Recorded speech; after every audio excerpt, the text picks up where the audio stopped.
Already আমাদেরকে বৈষম্য করছেন বিভিন্নভাবে, অন্যায়ভাবে আমাদের মিটিং মিছিল করতে দিচ্ছেন না, ইফতার পার্টি পর্যন্ত করতে দিচ্ছেন না, এবং বিভিন্নভাবে আমাদের পার্টি অফিস জ্বালিয়ে দেওয়া হচ্ছে, মানে আমাদের সবখানেই আমাদেরকে বাধাগ্রস্ত করা হচ্ছে। সেখানে আমরা নির্বাচনে অংশগ্রহণ করে কতটুকু আমরা সুফল পাবো? আর ওনাদের নিজস্ব কিছু ফেভারিট মানুষ এবং দল, সেগুলোকে ওনারা বিভিন্নভাবে পৃষ্ঠপোষকতা করছেন। সরকারে তারা না থাকার পরও সরকারের সমস্ত সুযোগ সুবিধা নিয়ে তারা নির্বাচন সবকিছুর দিকে এগিয়ে যাচ্ছেন, রাজনীতি করে যাচ্ছেন। এই পরিস্থিতিতে কোনো সঠিক নির্বাচন হওয়া সম্ভব নয়। আমরা সেই জন্যই মনে করি এই সরকার চলে যাওয়া উচিত। ওনারা দেশ চালাতে পারছেন না, ওনারা সুষ্ঠু নির্বাচনও দিতে পারবেন না।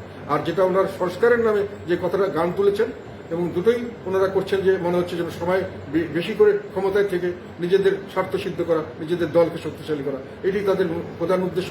আইন শৃঙ্খলার অবনতিটাও এরা একটা এক্সকিউজ হিসেবে দেখিয়ে ওটাও ওনারা ক্ষমতা দীর্ঘায়িত করতে চাচ্ছেন বলে মনে হচ্ছে।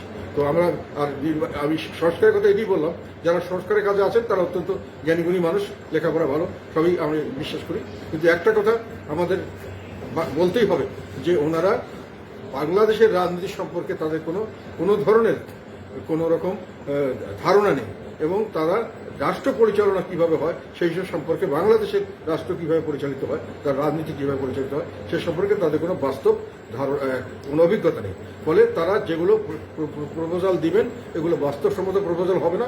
হয়তো কিছুটা এই যে নতুন দল তৈরি করা হচ্ছে এই অন্তর্বর্তীকালীন সরকারের প্রধানের পৃষ্ঠপোষকতা বা তাদের সেই ধরনের দলের সুযোগ সুবিধা দেওয়ার জন্য হয়তো ওনারা সময়ও বৃদ্ধি করতে চাচ্ছেন, একটা নির্বাচনে একটা রিফর্মসও করতে চাচ্ছেন। আমরা এই জন্যই মনে করি এনাদের অধীনে কোনো রিফর্মস আমরা হওয়া সঠিক হবে না।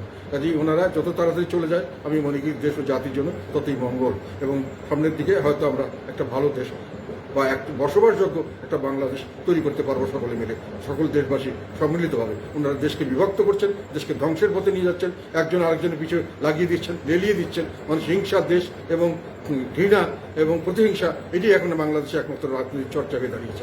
একটা শ্রেণীর মানুষকে যারা একটু উগ্রপন্থী, সেই মানুষগুলোকে, এবং যারা ইসলামিস্ট উগ্রপন্থী এবং যারাকে বলা যায় রক্ষণশীল, তাদের দল এক করেছেন।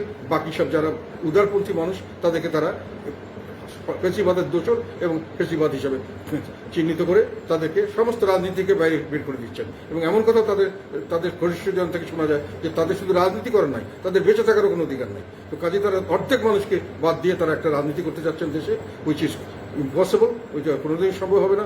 এবং দেশের যে আর্থিক অবস্থা, এবং সেখানে নতুন করে যে আমেরিকার যে তরফ থেকে যে ধরনের হুমকি আসছে, আমরা মনে করি বাংলাদেশ একটা সমূহ বিপদের দিকে ধাবিত হচ্ছে, ধ্বংসের দিকে ধাবিত হচ্ছে।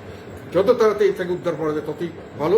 তার প্রধান এবং আমি মনে করি এবং জরুরি কাজ হলো এই সরকারকে সরে নতুন করে